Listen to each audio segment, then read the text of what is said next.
परम प्रेममय श्री श्री ठाकुर परमाराध्य जगज्जननी श्री श्री बड़मा परम पूज्यपाद जुगाचार्य श्री श्री बड़दा आजिर पूज्यपाद श्री श्री आचार्य देव श्री चरण कमल अनंत कोटि प्रणाम निवेदन करुछि। सभी गुरु परिवार श्रीचरण मध्य अनंत कोटि प्रणाम निवेदन करुछि। मोरे भिडियो देखुथिबा प्रत्येक गुरु भाई और माँ मानकु अंतरर आनंदित जय गुरु। मोर प्रत्येक श्रोता बंधु मानक समस्त को मोर अंतरर आनंदित जय गुरु। सबुदिन पर आज यही शुभ दिन में आपण एक सुंदर विषय आलोचना रखा जहाँकि आम मान जीवन बहु कम आसू आलोचना जीवन बहु परिवर्तन आनीदौ। आज आलोचना रही एक सुंदर आलोचना एक गुरुत्वपूर्ण आलोचना जहाँकि प्रत्येक जाना आवश्यक। निश्चित भाव में ये भिडियोटी जदि आपको भल लगे जदि आप भावे भिडियोटा अन्य क्या जनवाई आवश्यक रही तेणु भिडियो को समस्त को पठातु समस्त को निजे जानी समस्त को जनातु देखिए बहु किछि परिवर्तन हो पार। ताहा कौन ना ए विश्व को रक्षा कर सुविवाह अर्थात विधिबद्ध विवाह। ए विश्व है पृथ्वी को रक्षा करिबो केवल विधिबद्ध विवाह। कारण श्री श्री ठाकुर कहते जितेबले आमर स्वाधीनता संग्राम चली थाए जितेबले स्वाधीनतार कथा उठे सेतेबले बहु जननेता सब श्री श्री ठाकुर पाखक जाई देखा करिसेंती। महात्मा गांधी हुंतु सुभाष चंद्र बोस हुंतु एमती अनेक लाल बहादुर शास्त्री समस्ते ठाकुर पाखक जाइछंती।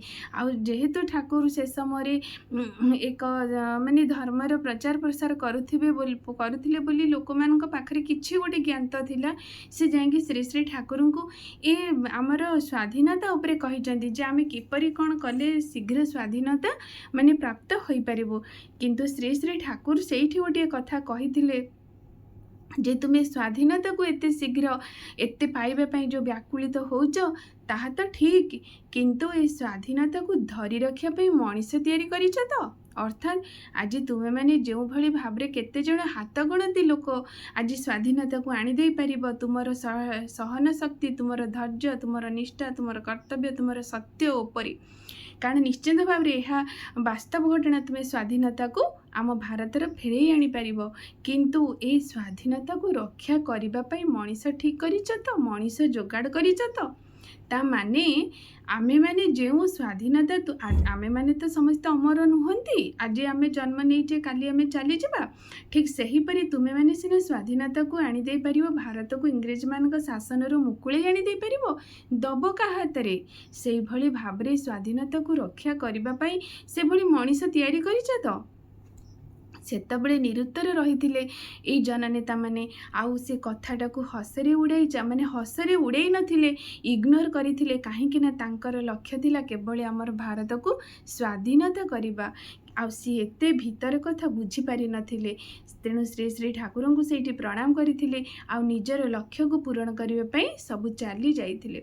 काहेकि ना श्री श्री ठाकुर ये कथाटा काहेकि कहले स्वाधीनता को रक्षा करिवार अर्थ जेमिति जणे बापांकर अजस्र संपत्ति से रोजगार कर देइचंती तांकर माने कर्म बल रे तांकर कठिन परिश्रम द्वारा किंतु जदि मो पुओटी के सेई भली भाव रे एक कर्तव्यनिष्ठ एक सुनागरिक न करि दे पारिछि बा भल पिलाटीए न करि दे पारिछि तेणु धन संपत्ति प्रतिपत्ति सम्मान मोर रहिबो तो। कारण मु जे पर्यंत थिबि ताहा रहिथिबो मु जे पर्यंत जा परे चली जीवी सी मध्य चली जीवो कारण ताकू रक्षा करिबा पई मु ताकू योग्य करिनी सेई भली योग्य मनीष मानकु आनिबा पई हेले हमकु दरकार एक विधिबद्ध विवाह एक सुविवाह जहाँ कि आम आर्य सनातन धर्म रे आम पूर्व परंपरा रे यह ही केवल आम मुनि ऋषि मैंने आमको प्रदान करथिले। यह एक वैज्ञानिक मूलक तथ्य जहाँकि कौन सी अंधविश्वास नुहे कहा कुहा कथा नुहे कहा एक कहानी बा गल्प नुहे। कारण आज समाज ताहा भावुची ये सब गोटे बहुत पुराणा कालिया कथा बाहाघर तो हम जहाँ को मन है बाहा हो से नियम कौन एते विधान कौन पुराणा माने आमर पाश्चात्य देश रे कोन ताहा होउची कि एटा अनेकंकर प्रश्न रही किंतु ताहा संपूर्ण भूल। कारण ए आर्य सनातन धर्म रे ए मुनि ऋषि माने जहाँ भी किछि आम मान को तांकर साधना बळे रे जहाँ आमको माने प्राप्त होई आमको देइचंती ତାହା ହିଁ ପ୍ରକୃତରେ ଆମ ଜୀବନର ରକ୍ଷା କବଚ। ଆମେ କିନ୍ତୁ ତାକୁ ଇଗ୍ନୋର କରୁଛୁ, ଆମର ଆଧୁନିକତାର ଦ୍ୱାହି ଦେଇ ତାକୁ ଆମେ ଆଡ଼େଇ ଦେଉଛୁ, ଯାହାଫଳରେ କି ଆମେ କେବଳ ବିଧ୍ୱଂସକୁ ହିଁ ଆବାହନ କରୁଛୁ, ପୃଥିବୀକୁ ଧ୍ୱଂସ ମୁଖ୍ୟକୁ ହିଁ ନିମନ୍ତ୍ରଣ କରିଦେଉଛୁ। ଆଉ ଜୀବନର ଏ ମାନବ ସମାଜକୁ ନିଶ୍ଚିହ୍ନ କରିଦେବା ପାଇଁ ଆମେମାନେ ଅଣ୍ଟା ଭିଡ଼ୁଛୁ। କିନ୍ତୁ ଯାହା ସତ୍, ଯାହା ଶାଶ୍ୱତ, ଯାହା ଆମ ବିଧି ମାଫିକ ଜୀବନ ଯାହା ବି ଆମର କିଛି ରହିଛି, ଆମେ କିନ୍ତୁ ତାକୁ ଆପଣାଉନୁ, ତାକୁ ଜାଣୁନୁ, ତାକୁ କରୁନୁ। ତେଣୁ ଏ ସୁବିବାହ କେମିତି ବଞ୍ଚେଇବ ତାହା ହିଁ ରହିଛି ତା ଜିଲ୍ଲା ଆଲୋଚନା। ମାନେ ଦେଖନ୍ତୁ, ବିବାହ ମାନେ କ'ଣ କି? ଏକ ବିଧିବଦ୍ଧ ଭାବରେ ପ୍ରକୃଷ୍ଟ ରୂପେ ବହନ କରିବାକୁ ବିବାହ କୁହାଯାଏ। କାରଣ ବିବାହ କରିଲେ ମଣିଷର ଦୁଇଟି ମାନେ କାମନା ହୁଏ ପ୍ରକୃତରେ ପରିପୂର୍ଣ୍ଣ। ଗୋଟେ କ'ଣ? ସୁପ୍ରଜନନ, ଗୋଟେ ଉଦ୍ବର୍ଦ୍ଧନ। ମଣିଷ ସେଇଠିରେ ଉନ୍ନତି କରିବ, ନିଜକୁ ସେ ସେଇଠି ଉଦ୍ବର୍ଦ୍ଧିତ ହୋଇପାରିବ। ଆଉ ଏକ ପ୍ରଜନନ ଅର୍ଥାତ୍ ଏକ ସୁସନ୍ତାନକୁ ଜନ୍ମ ଦେଇପାରିବ। ନଚେତ ବିବାହ ସାର୍ଥକ ହୋଇପାରିବ ନାହିଁ। ସେଇଥିପାଇଁ କେବଳ ସୁସନ୍ତାନକୁ ଜନ୍ମ ଦେବା ହିଁ ବିବାହର ମୁଖ୍ୟ ଆଉ ପ୍ରମୁଖ ହିଁ କାରଣ। କାରଣ ସେଇଥିପାଇଁ ଆମ ଆର୍ଯ୍ୟ ସନାତନ ଧର୍ମରେ ଏତେ ବିଧାନ ସବୁ ରହିଛି। କାରଣ ସମସ୍ତେ ଜାଣନ୍ତି, ଯଦି ଗୋଟେ ବିବାହ ଭୁଲ ହେଇଗଲା ତାହେଲେ ସଂସାର ନଷ୍ଟ ହୋଇଯିବ। କେମିତି ଦେଖନ୍ତୁ, ଯଦି ଆମର ତ ବିବାହ, ମୁଁ ଆଗରୁ କହିଛି, ଆମର ବି ଆର୍ଯ୍ୟ ସନାତନ ଧର୍ମରେ ରହିଛି ବିବାହ ତ କେତେ ପ୍ରକାର ଅଛି। ବିଶେଷ କରି 2 ପ୍ରକାର ବିବାହ ମୁଖ୍ୟତଃ ଦିଆଯାଏ। କ'ଣ? ଗୋଟେ ଅନୁଲୋମ ବିବାହ, ଗୋଟେ ପ୍ରତିଲୋମ ବିବାହ। ଅନୁଲୋମ ବିବାହ ହେଲା ସୁସଙ୍ଗତ ସୁସନ୍ତାନର ମୁଖ୍ୟ ମାନେ ଧାରା ବା ମୁଖ୍ୟ ଅଙ୍ଗ। ଆଉ ପ୍ରତିଲୋମ ବିବାହ ହେଲା ସମାଜର ଧ୍ୱଂସକାରୀ ସନ୍ତାନକୁ ଆବାହନ କରିବାର ଗୋଟିଏ ପଥ। କାରଣ ମଣିଷ ଯେତେବେଳେ ପ୍ରତିଲୋମ ବିବାହ କରିଦିଏ, ସେଠି ଯେଉଁ ସନ୍ତାନମାନେ ଆସନ୍ତି ସେମାନେ ସମାଜକୁ ଧ୍ୱଂସ କରନ୍ତି, ନିଜ ସଂସାରକୁ ଧ୍ୱଂସ କରିଦିଅନ୍ତି, ସର୍ବୋପରି ପୃଥିବୀକୁ ଧ୍ୱଂସ କରିଦେବା ପାଇଁ ମଧ୍ୟ ତାଙ୍କର ସାମର୍ଥ୍ୟ ରହିଛି। ଏତେ ଶକ୍ତିମାନ ସେ ପ୍ରତିଲୋମୀ ସନ୍ତାନମାନେ। ଶ୍ରୀ ଶ୍ରୀ ଠାକୁର କୁହନ୍ତି, ଯଦି ତୁମର କାହା ପ୍ରତି ଗୋଟିଏ ରାଗ ଅଛି, ଯଦି ତୁମେ ଚାହୁଁଛ ଇଏ ମୋର ଶତ୍ରୁ, ଆଙ୍କୁ ମୁଁ ବିନାଶ କରିବା ପାଇଁ ଚାହୁଁଛି, ତାହେଲେ ତାଙ୍କ ବଂଶ ଭିତରେ ପ୍ରତିଲୋମିତା ପୂରେଇ ଦିଅ, ପ୍ରତିଲୋମୀ ପ୍ରବେଶ କରିଦିଅ, ସେମାନେ ନିଜେ ହିଁ ଧ୍ୱଂସ ହୋଇଯିବେ। କାରଣ ଆଜିର ସମାଜରେ ଆମେ ଦେଖୁ ଗୋଟିଏ ପରିବାର ସମ୍ପୂର୍ଣ୍ଣ ରୂପେ ନିଶ୍ଚିହ୍ନ ହୋଇଯାଉଛନ୍ତି, ତାଙ୍କର ଆଗାମୀ ଭବିଷ୍ୟତ ଆଉ କେହି ବି ରହୁନାହାନ୍ତି। ଆର ମୂଳ କାରଣକୁ ଯଦି ଆପଣ ଯାଇ ଦେଖିବେ, ତାଙ୍କ ଗୃହରେ ପ୍ରତିଲୋମୀ ହିଁ ପ୍ରବେଶ କରିଯାଇଛି। ଅର୍ଥାତ୍ ଯେଉଁ ବର୍ଣ୍ଣ ନାହିଁ, ସେ ଉଚ୍ଚ ବର୍ଣ୍ଣର ଝିଅଟିଏ ନିଚ ବର୍ଣ୍ଣର ପୁଅକୁ ବିବାହ ସେଇଠି ହୋଇଥିବ। ଗୋଟିଏ ପୁରୁଷ ହଉ, 2 ପୁରୁଷ ହଉ। ଠାକୁର କହିଲେ ଯଦି 3 ପୁରୁଷ ଗୋଟିଏ ବଂଶରେ ପ୍ରତିଲୋମୀ ପ୍ରବେଶ କରିଯାଏ, 4ର୍ଥ ପିଢ଼ି ତାଙ୍କର ଏ ସଂସାର ଆଉ ଦେଖିପାରିବ ନାହିଁ। କାରଣ ଏତେ ଭୟାନକ ମାନେ ଘଟଣା ରହିଛି ପ୍ରତିଲୋମୀ ପ୍ରବେଶରେ। ତେଣୁ ଶ୍ରୀ ଶ୍ରୀ ଠାକୁରଙ୍କର ଯାହା କୁହା ରହିଛି, এই ବିବାହ ଯେ ପ୍ରକୃତିରେ ସମାଜକୁ ଧ୍ୱଂସ କରିଦେବ ତାହା ବାସ୍ତବ ଘଟଣା। ଏକ ସୁବିବାହ ସେ ସମୟରେ ଆପଣମାନେ ସମସ୍ତେ ଜାଣିଥିବେ, ଆଗ ସମୟର ଆମର ଯେଉଁ ମହାପୁରୁଷମାନେ ଥିଲେ, ନିଜ ଜୀବନକୁ ଦେଇ ସେ ମାନେ ଦେଶକୁ ରକ୍ଷା କରୁଥିଲେ, ନିଜ ଜୀବନକୁ ଦେଇ ପିତାମାତା ପାଇଁ ପିତାମାତାଙ୍କ ପାଇଁ ନିଜ ଜୀବନ ଦେଇ ଦେଉଥିଲେ। ଅଛନ୍ତି ଏଇ ଆର୍ଯ୍ୟ ସନାତନ ଧର୍ମର ମାନେ ଆମର ଭୀଷ୍ମ ପିତାମହ ନିଜର ଯୌବନକୁ ତ୍ୟାଗ କରିଦେଇଥିଲେ, ନିଜର ପିତାଙ୍କୁ ମାନେ ସର୍ବସ୍ୱ ଦେଇ ନିଜର ମାନେ ପିତାଙ୍କ ପାଇଁ ନିଜର ଯୌବନକୁ ସେ ଜ୍ୱଳାଞ୍ଜଳି ଦେଇଥିଲେ। ଏଇଭଳି ଥିଲେ ଆମ ଆର୍ଯ୍ୟ ସନାତନ ଧର୍ମର ମୁନିଷୀମାନେ, ମହାମୁନିଷୀମାନେ। ନିଜକୁ ପଛେ ସେମାନେ ନଷ୍ଟ କରିଦେବେ, ନିଜ ପିତା ମାତା, ପରିବାର, ଆତ୍ମୀୟ ସ୍ୱଜନ, ଦେଶ ଦଶ ସମସ୍ତଙ୍କୁ ରକ୍ଷା କରିବାର ତାଙ୍କର ମୂଳ ଲକ୍ଷ୍ୟ ଥିଲା। କିନ୍ତୁ ପ୍ରତିଲୋମୀ ସନ୍ତାନମାନେ ସେମାନେ ନିଜ ସ୍ୱାର୍ଥ ପାଇଁ ପିତାମାତା ହୁଅନ୍ତୁ, ସେ ଆତ୍ମୀୟ ସ୍ୱଜନ ହୁଅନ୍ତୁ, ବା ନିଜଠୁ ଜନ୍ମ କରିଥିବା ସନ୍ତାନମାନଙ୍କୁ ମଧ୍ୟ ସେ ନଷ୍ଟ କରିବାକୁ ପଛାନ୍ତି ନାହିଁ। ଦେଶ ତ ବହୁତ ଦୂରର କଥା, ଗୋଟିଏ ମୁହୂର୍ତ୍ତରେ ଦେଶର ସମସ୍ତ कागजपत्र बिकी देई से स्वार्थर हासिल करदे पारती।